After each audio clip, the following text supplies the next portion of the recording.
عورتیں بہت سی کہتی ہیں کہ بھئی ہم جو ہیں وہ امام زمانے کے لیے ظہور میں اٹھائے جانے کی دعا کیوں کریں؟ تو زیادہ تر ملتا ہے کہ مرد حضرات ہی یہ دعائیں کرتے ہیں، عورتیں اپنے اٹھائے جانے کے لیے دعا نہیں کرتی۔ دیکھیے بہار الانوار کی 52ویں جلد میں علامہ مجلسی نے لکھا ہے کہ 300 افراد جب مکے میں موجود ہوں گے امام زمانہ کی مدد کے لیے، ان میں 50 عورتیں بھی ہوں گی، لہذا عورتوں کو بھی ویسے ہی دعا کرنی چاہیے جیسے مردوں کو۔ آج آقا نجم الدین طبسی، ان سے ہماری حج پہ ایک درس کے اس میں ملاقات بھی ہوئی تھی، ان کا ایک درس سننے کا موقع بھی ملا تھا۔ یہ خود فرماتے ہیں کہ ظہور سے قبل اور ظہور کے بعد کی جتنی بھی روایت ہیں اس میں دجال کی اکثر پیروکار جو ہیں عورتیں اور یہودی ہوں گے، ان کے مقابلے میں پاک دامن اور عقائد حق کی حفاظت کرنے والی ثابت قدم عورتیں یہ بھی احقاق حق اور ابطال باطل کے لیے باقاعدہ جد و جہد اور تبلیغ کریں گے۔ دیکھیے یہ بڑی اہم بات ہے، یہ ایسا نہیں کہ آپ کو ایسی تربیت کرنی ہے کہ امام زمانے کے سپاہی آپ مہیا کر سکیں۔ یہ جو خاتون آپ کے سامنے ہیں یہ آقا حسن نصر اللہ کی والدہ گرامی، کیسی تربیت کی کہ اتنا بڑا مجاہد انہوں نے جو ہے وہ پیدا کیا۔ اچھا، بعض ناصران خواتین کی جو تعداد ہے وہ تقریباً 7700 یا ایک روایت میں 7800 بھی بیان ہوئی، جو حضرت حجت کی مختلف کاموں میں مدد کریں۔ اور ابن حماد نے جو روایت نقل کی ہیں اس میں تقریباً 1000 مومن مردوں کا ذکر ہے اور اسی طریقے سے عورتوں کا بھی ذکر ہے، اور پیغمبر اسلام کی ایک روایت میں 800 مردوں کا ذکر آیا ہے اور 400 عورتوں کا ذکر آیا ہے، اور شرط اس میں یہ بیان کی گئی کہ یہ افراد جو اٹھائے جائیں گے یہ اس وقت یہ سب سے زیادہ بہتر ہوں گے، گزشتہ لوگوں سے زیادہ صالح تر ہوں گے، یعنی اچھا ہونا، صالح ہونا یہ ایک شرط ہے ظہور امام کے سلسلے۔ اور چھٹے امام نے جو مفضل ابن عمر سے جو روایت بیان کی اس میں 13 عورتوں کا خصوصیت کے ساتھ ذکر کیا، 13 عورتوں کا، 9 عورتوں کے امام نے نام بھی بتائے ہیں، 9 عورتوں کے وہ نام میں ابھی تیزی سے گزر رہا ہوں، اس کے بعد ایک ایک نام پہ رک کے تھوڑی سی تفصیل بیان کروں گا، لیکن آج وقت بہت ہی کم رہ گیا۔ اس میں ایک ہے سیانہ معاشطہ، دوسری ہے حبابہ والبیہ، ابھی دوبارہ یہ نام آئیں گے تو اس وقت لکھ لیجیے گا، اس وقت جب میں ڈسکرپشن بیان کروں گا۔ ایک ہے ام خالد جہنیہ، سمیہ، ام ایمن، یہ اٹھائی جائیں گے سب ظہور امام کے وقت، پھر میں ان کی خصوصیات بتاؤں گا، یہ خصوصیات انشاءاللہ آپ پیدا کریں گے تو آپ بھی اٹھائی جائیں گے۔ قنوہ رشید حجری کی بیٹی، زبیدہ خاتون، ام خالد احمسیہ، ام سعید حنفیہ، ام خالد جہنیہ، نصیبہ، اور یہ سب کے سب نام خصائص فاطمیہ نامی کتاب ہے اس کے اندر بھی ذکر ہے۔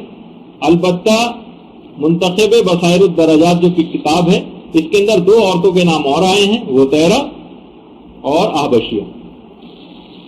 نماز وطیرہ جو نافلہ بھی ایک نماز ہے، تو وطیرہ اور احبشیہ۔ اچھا، اب اس میں سیانہ معاشطہ، حضرت حسقیل علیہ السلام کی بیوی تھی، فرعون کی بیٹی کی آرائش گر اور بیوٹیشن تھی۔ حضرت حسقیل جو تھے وہ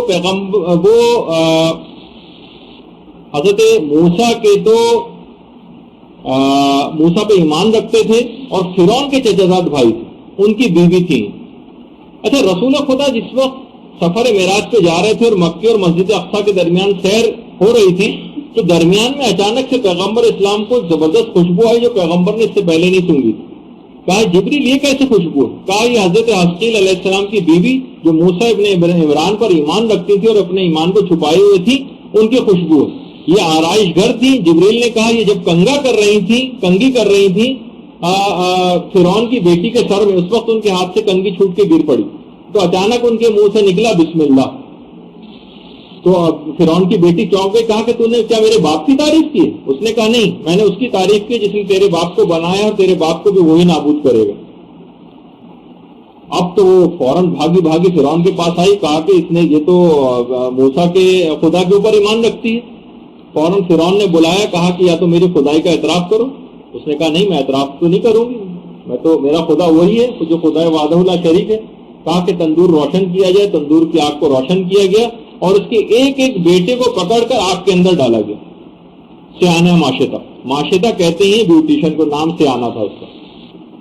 بچے جب آگ میں جاتے رہے، یہاں تک کہ جو سب سے چھوٹا اور شیرخوار بچہ تھا وہاں سے کتنا اٹیچ ہوتا، اس کو جب چھین کر پھینکنے لگے تو اس وقت سیانہ معاشطہ ذرا کمزور پڑ گئی، ہلکی پھلکی سی کمزوری اس میں آئی۔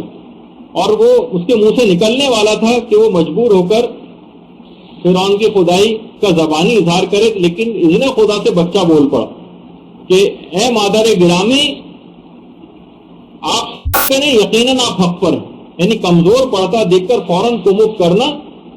بہرحال وہ بچہ بول پڑا، لیکن اس کے بعد فرعون نے دونوں کو پکڑ کر، سیانہ معاشطہ کو اور ان کے بچے کو، دونوں کو آگ میں ڈال دیا اور ان کا جسم جل کر خاکستر ہو گیا۔ اس کے بعد ان کے خاک کو زمین میں دفن کیا گیا۔ تو بہرحال قیامت تک زمین سے وہ خوشبو اٹھتی رہے گی جو سیانہ معاشطہ کی۔ یہ سیانہ معاشطہ زندہ جاوید ہو کر دنیا میں واپس آئیں گی۔ آپ نے دیکھا کہ ان کی خصوصیت کیا ہے؟ اصول دین، اصول دین کی آبیاری کے لیے، اس کے لیے سیانہ معاشطہ کی خدمات، یعنی عقائد کے لیے استقامت، یہ ان کا پیغام۔ اسی طریقے سے حبابہ والبیہ، شیخ طوسی نے ان کو امام حسن کے اصحاب میں شمار کیا، اور 8 ائمہ کی صحابیہ گزری، اور 8ویں امام نے ان کے انتقال کے بعد اپنے ذاتی لباس میں ان کو دفن کیا۔ انتقال کے وقت حبابہ والبیہ کی عمر 240 سال تھی، اور ان کو معجزے سے 2 دفعہ جوانی عطا ہوئی ہے۔ ایک دفعہ چوتھے امام نے جوانی عطا کی، اس کے بعد 8ویں امام نے کی۔ یہ پتھر ایک لے کر گئی تھی امیر المومنین کے پاس، کہا کہ اس کا میں چاہتی ہوں کہ آپ سے آپ کی امامت کی کوئی دلیل طلب کروں۔ اس وقت کوفے کے باہر جو بازار ہے، امام وہاں پر بیٹھے ہوئے تھے۔ امام نے ایک پتھر کو اٹھایا اور اس کے اوپر اپنے ہاتھ سے وہ مہر اس کے اوپر لگائی، پتھر کے اوپر ایک نقش سا ابھر آیا۔ اس کے بعد امام نے کہا میرے آنے کے بعد کوئی اور جو بھی امام برحق ہوگا وہ اسی طرح سے اس پتھر کے اوپر مہر لگائے گا۔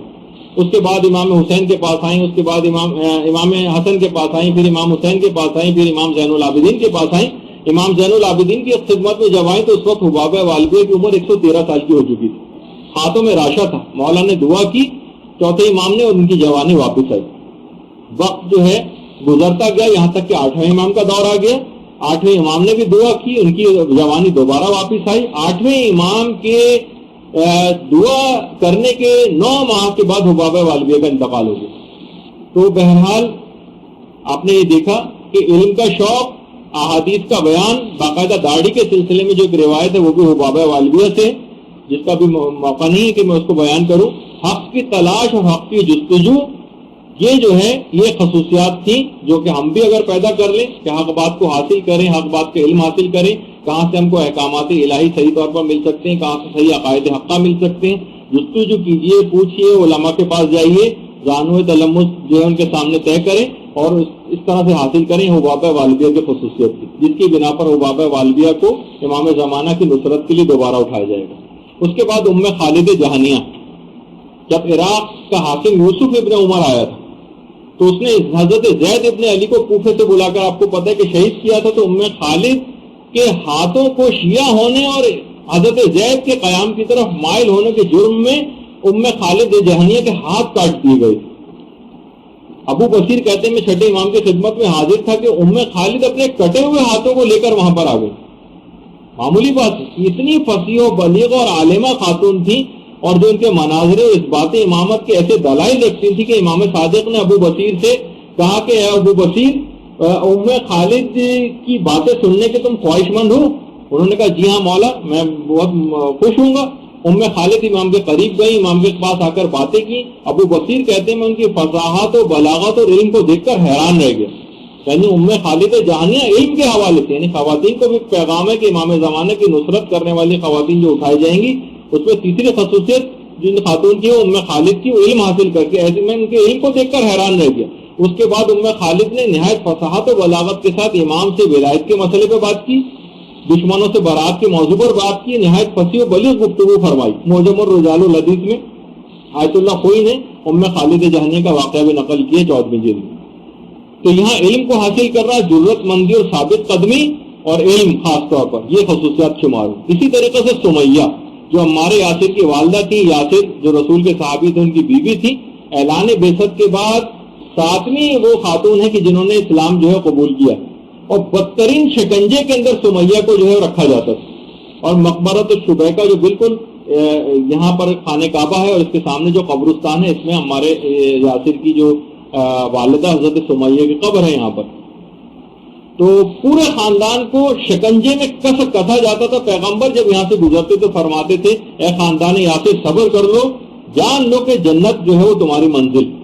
یہاں ان افراد کے لیے بھی ایک جملہ کہا جائے کہ جو کہتے ہیں کہ یہ کیسے ممکن ہے کہ امیر المومنین کے سامنے حضرت زہرا پر ظلم ہوتا رہے اور وہ خاموش نہیں، ہو ہی نہیں سکتا کہ ایسا واقعہ کوئی ہوا نہیں.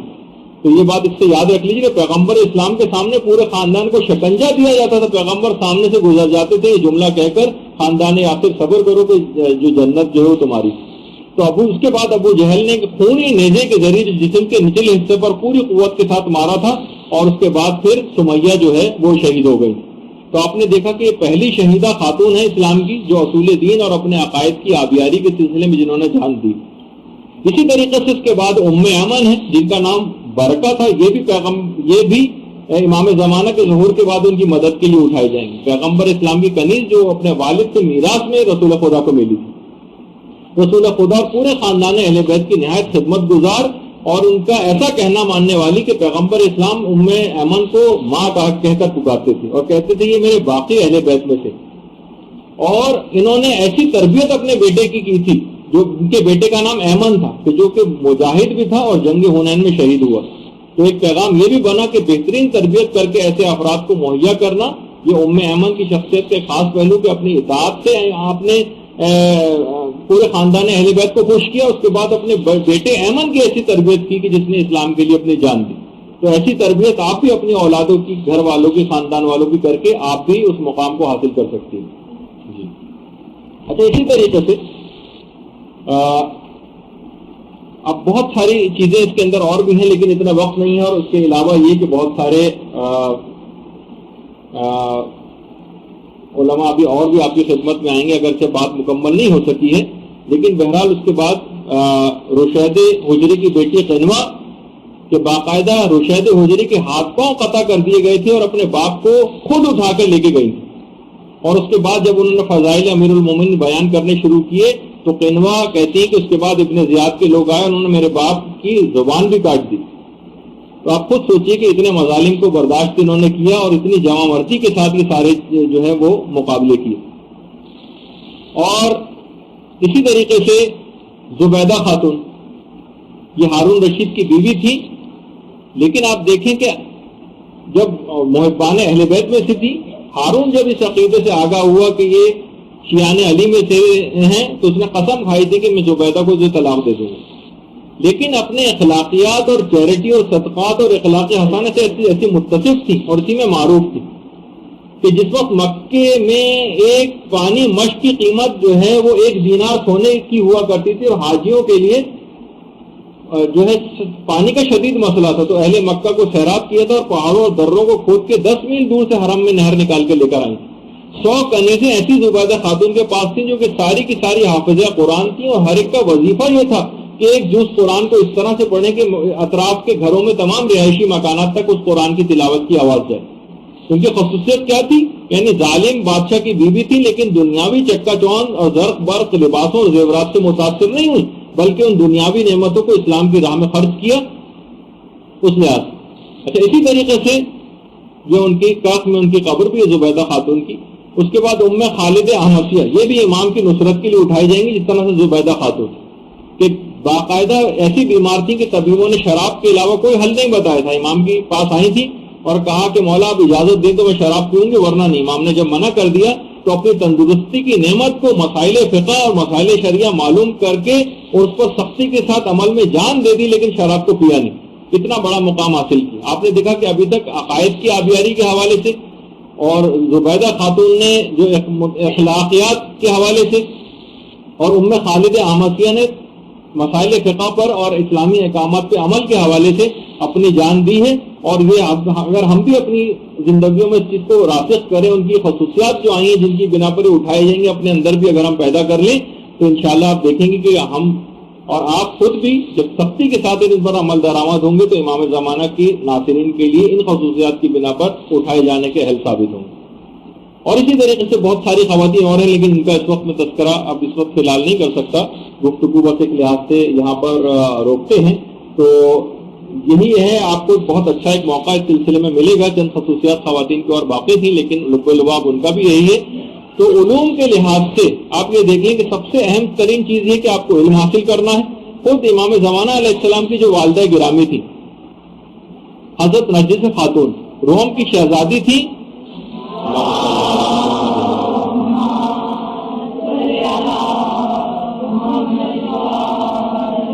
اور خواب میں حضرت مریم اور حضرت زہرا کے ہاتھوں اسلام قبول کیا تھا، سارے عالم کی ملکہ بن گئی تھی، لیکن جب سامرہ پہنچی تو امام حسن عسکری علیہ السلام کی پھوپھی حکیمہ خاتون نے ان کی تعلیم و تربیت کی. یعنی یہ کیسے ممکن ہے کہ امام زمانہ کی والدہ گرامی کو تو تعلیم و تربیت کی ضرورت ہو اور امام کی کنیزوں کو بغیر علم و عمل ہی کے بڑا مقام دے دیا جائے؟ یعنی یہ کیسے ممکن ہے کہ امتحان دیے بغیر فرسٹ آنے کی تمنا کی جائے؟ یعنی کچھ خدمت کیے بغیر ہی لشکر امام زمانہ میں حاضر ہونے کی تمنا کی جائے؟ علامہ ذیشان ندر جوادی بڑا اچھا جملہ کہتے تھے نا کہ لوگوں کی بڑی مغرب و ممالک کے لوگوں کے حوالے سے کہتے ہیں جب ان کے پاس جاتے ہیں تو کہتے ہیں کہ ہائے، اور پھر جب ان کو احکامات ہم بیان کرتے ہیں تو وہ کہتے ہیں وائے، ہر چیز میں شراب حرام ہے وائے، نماز پڑھنی ہے وائے، ہر چیز میں وائے. اور اس کے بعد جب سب چیز ختم ہو جاتی ہے آخر میں کہتے ہیں بائے. یعنی ہائے وائے اور بائے. تو بس یہی ہے کہ یہاں پر آئے، کانوں میں کچھ بات پڑی، اٹھ کر چلے گئے، گھر ویسے چلے گئے، نہ عمل کرنا ہے، نہ باتوں کو آگے پھیلانا ہے، نہ معاشرے کے اندر کام کرنا ہے. یہی تقریباً چیز ہماری بھی بن کے رہ گئی. آخر میں فقط پروردگار عالم سے دعا ہے کہ ہمیں اس قابل بنا دے کہ ہم کچھ کر کے لشکر امام میں شامل ہونے کی تمنا کر سکیں، صرف باتیں ملانے والے نہ بنے، کیونکہ کامیابی تو کام سے ہوگی نہ کہ حسن کلام سے ہوگی. برحمتک یا ارحم الراحمین وصلی اللہ علی محمد وآلہ الطاہرین.